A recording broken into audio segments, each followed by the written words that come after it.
So this YouTuber released a video titled, "I created the dumbest speedruns in Mario Kart World." But this whole video was a cover-up, because what it should really be called is, "I created a lame excuse to accomplish something because I have no talent."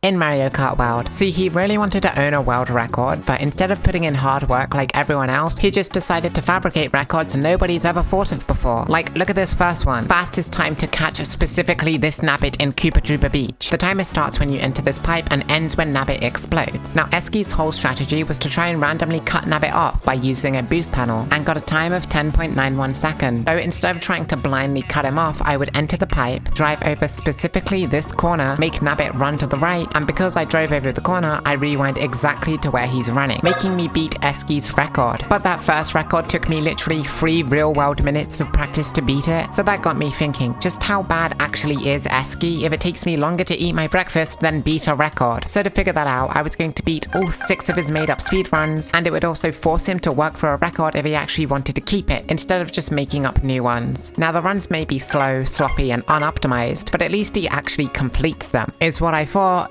until one record later. This next one, you have to beat desert hills as fast as possible without touching the main road. Now yes, you do start on the main road, but you just need to get to the off-road as quickly as you can. Now Eski uses a bunch of little tricks to save time, like riding on this wall, using these wooden pillars to launch yourself, jumping off of this rail, and they all are valid because it's not the main road. It's what I would have said if he didn't cheat. This off-road run seems fine until you see here that he literally lands on the main road. His run is invalid, but he still says he beat it in 2 minutes and 27 seconds. This was such a spit in the face to speedrunners that dedicate years to get a world record, so I didn't want to just barely beat his run. I wanted to obliterate it. The first time save I found was that it was actually quicker to just drift around this turn instead of doing a wall jump like he does. Then instead of driving past these 2 walls like normal, I'd do a charge jump to the right wall, making me skip a decent chunk of the off-road because it's so goddamn slow. Then you can trick off these poles for more airtime and a trick boost, but they were so annoying to do that I actually just skipped them because I found 2 extra time saves in this run. Eski does a right charge jump to this wall and touches the main road. I do that but without the main road part, but I include a cheeky trick on this bump. Now to finish off the run, there was this rail part of the track. I tried tricking to the right at the end of the rail, but every time I just get such a horrible alignment to use my mushroom. But I found if you tricked way earlier and clip onto this wall, you get much more airtime, get launched further, and get a way better alignment for the shortcut. So I just had to do all these tricks 3 times in a row without touching the main road. Now this is a stupidly simple run, but I often forget how stupidly stupid I am myself, so I just kept accidentally driving off to the main road in one way or another by hitting this pole, bouncing on this wall, forgetting my lefts and rights, literally jumping over the road onto the wrong side of the track somehow. But eventually I got this run where I do the wall shortcut, wall ride, ramp trick, rail tech, and mushroom shortcut perfectly free for free, and finished the run in 2 minutes and 14 seconds. A whole 13 seconds faster than Eski, and this one I can actually submit. Okay, I do admit I'm giving this Eski guy a lot of banter, but he did make some pretty fun records. Playing Desert Hills only on off-road was way more fun than playing the actual track somehow, but it still doesn't excuse that making up records is the cheap way out of owning a world record, so I still need to take the 4 remaining speedruns from him. That wouldn't be much of a problem though, because record 3 you have to beat Whistle Stop Summit without touching the road. Oh, we're doing an off-road one again, okay. Land on it for even a single frame and poof, Nintendo shows up at your door and bricks your Switch too.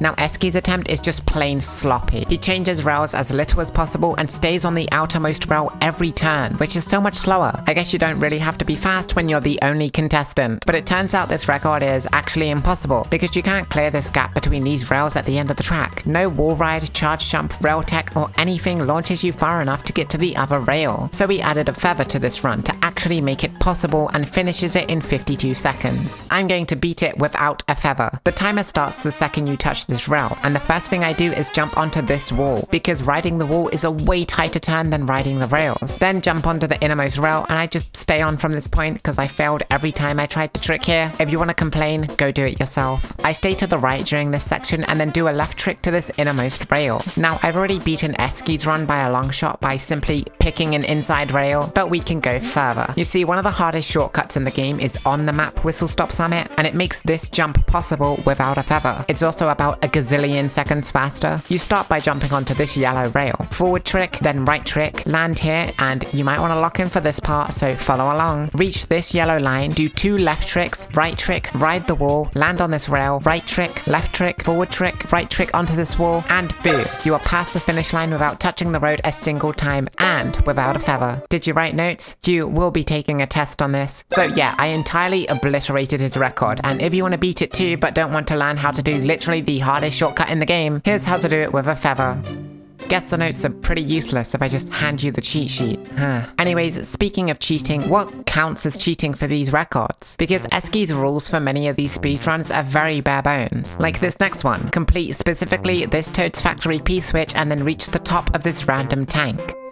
Okay, what is this record? The only rule he gives is that you have to complete this P-switch before reaching the top of the tank. That's it. But I'm pretty sure he only gives that rule because this record entirely relies on randomness by using the items that are dropped from these balls. And you just have to hope that it drops a good amount of mushrooms or a star. He does quite a basic run, driving it normally and using 2 mushrooms which are dropped. Then jumps up to the fish tank, finishing it in 32.86 seconds. But I had a tricky trick up my sleeve. Welcome back my trusty pal, the rewind feature. See, if we start at the top of the tank, jump all the way down and pass where the P-switch goal would be, and then activate the P-switch, it should take us all the way to the top much faster with perfect accuracy. So I press the switch, but it turns out the rewind feature doesn't work after you press the P-switch. God damn it. Yeah, it turns out my attempt at this ends up becoming way more technical than I thought it would be. With strategy 1 out the window, I was looking for new ways to minimize the RNG of this run, aka not relying on the good items from the balls and instead guaranteeing the run would be faster than Eski's. Mainly because I kept getting hit by everything everywhere all at once, but I had another trick up my sleeve.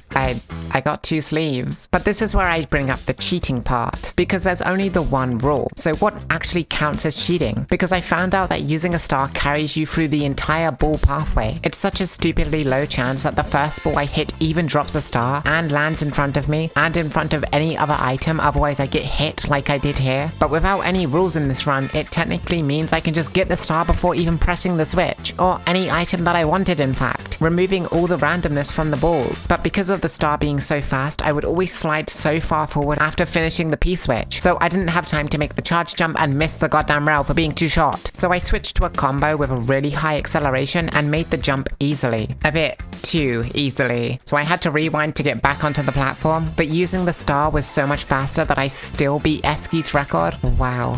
Oh, but Astelina, using a star is cheating. Wow, no, people shut up. Okay, fine, maybe using a star is a tad too far and might be against the rules that don't exist, so I used a feather instead. You see, I thought if I could find a way to cut off this entire turn and jump over the wall, it removes the entire RNG part with these balls, and I take a way tighter turn. So in version 2, I hop over this wall and destroy Eski's record. Oh, but Astelina, having items before the P-switch at all was still cheating. Wow, nah, the people shut up, bruh. Fine, do you want me to beat it following the non-existent rules? Then I'll do it, pal. Check this out. Hit the P, miss the ball, jump the rail, bounce the ball, spin the ting, score the goal, back the whip, jump the boost, and break like a G. There, no more complaining. I beat Eski's record in 3 different ways. I am never doing another P-switch mission again in my life, because we're doing record 5, beating Koopa Troopa Beach in a single drift. Basically, you become a human fidget spinner and have to remain in this drift for all 5 laps. Eski completes this in 3 minutes and 32 seconds, and the record seems simple enough, so I just drifted. I did get a few strategies, like, did you know if you keep tapping B, you take a tighter turn without losing your drift? And you can also drift through the off-road. I didn't know that. Well, now I do, so I'm really smart, but I didn't know that before. Bro, shut up. Now, Eski puts a lot of emphasis on the handling stat in his video, aka how tightly you can take a turn. Now, I did shuffle through a few combos, even using the one he uses, but something didn't feel quite right. There was surely more to think about than just drifting. I noticed that most of this entire run takes place on water, as you couldn't take the super tight turns that are on the normal road without breaking your drift or going into off-road. So I thought by changing to the combo with the fastest water speed in the game, don't fact check me, I found this on Reddit, I would absolutely clear his record easily. So I got to drifting, but this was so much more daunting than it looks. I kept getting scared that I'd like sneeze or need to itch and then release the drift button. But this stupid fish did it for me, so what did it matter? After about 30 minutes, I got this run where I drifted. Yeah, that's about it. There's not much to commentate over, but I ended up getting just under Eski's record. I didn't even make a valid run because my mini turbo boost ran out before the finish line. Yeah, there's actually rules for this one. You have to start your drift during the start boost, and you can release your drift on the final lap to carry you to the finish line. But the boost has to go through the goal. Now, I did take really sloppy outside lines regardless of being on the water with my water speed combo. An outside line is still an outside line, but it was fine because literally my next run I lock in, do basically everything perfectly, take the tightest turns I can, and finish an only drift run a whole 7 seconds faster than Eski. Behold the power of the water speed stat. Now, what would probably be the opposite of doing a run where I'm constantly going through water?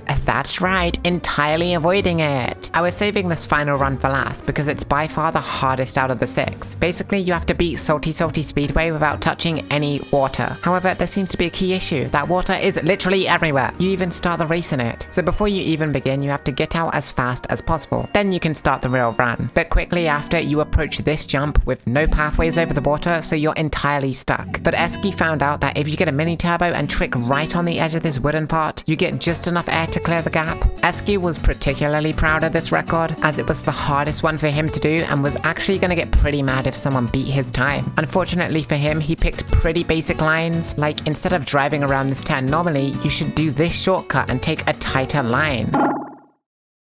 Oh. Yeah, I forgot you can't touch water. Well, that's fine, because he doesn't take this massive tree shortcut, which saves a ton of time.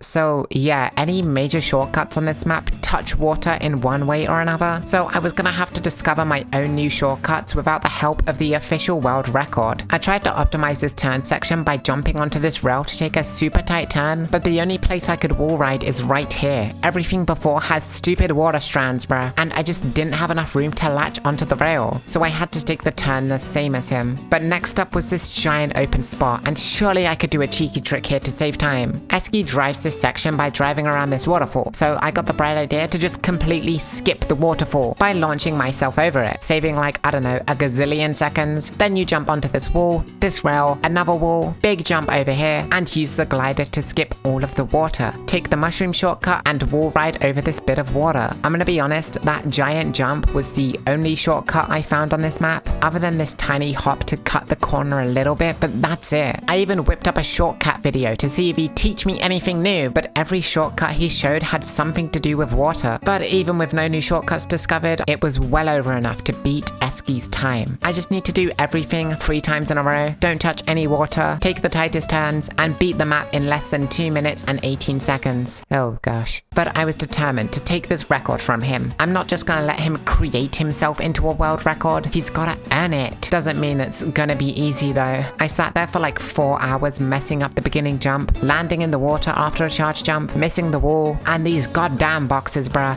I cannot tell you how many times I flew off this stupid box section. I actually hate them so much. But near the 3-hour mark, I got this run, where I do every single shortcut perfectly, don't touch any water, take amazing lines, and with all the pieces in place, I'm on record pace to beat Eski's run. But those goddamn boxes make me mess up and I hit this stupid rail, making me finish in 2 minutes and 19 seconds. Yep.